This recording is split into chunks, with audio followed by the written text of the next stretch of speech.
Hello అండి, అందరికీ ముందుగా మార్గశిర గురువార శుభాకాంక్షలు అండి. చూడండి, మా ఊర్లో అయితే ఇలా వేసుకుంటామండి పిండి ముగ్గులు. చూడండి ఎంత బాగా వేసుకున్నాము. జేగురుతో మొత్తంగా అలుక్కొని పిండి ముగ్గులు అయితే పెట్టుకోవాలండి. బియ్యాన్ని నానబెట్టి మిక్సీ చేసుకొని ఆ తడిపిండితో అయితే ముగ్గులు వేసుకోవాలి. ఇల్లంతా ద్వారబంధాలకు మంచిగా పసుపు రాసుకొని ఇరువైపులు అయితే ఈ జేగురు తాలికైతే పిండి ముగ్గులు వేసుకుంటామండి. మా సైడ్ అయితే మార్గశిర గురువారాలు చాలా బాగా చేసుకుంటారండి. శ్రావణ మాసంకి ఎంత విశిష్టత ఉందో ఈ గురువారాలకు కూడా అంతే విశిష్టత ఉంది.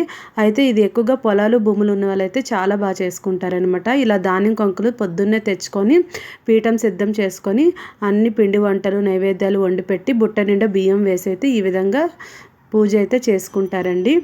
అయితే ఆవు పళ్ళు గవ్వలు శంకులు అవన్నీ ఉన్నవాళ్ళు ఆ విధంగా పీఠం కింద దించి అయితే మంచిగా పూజ చేసుకుంటారు.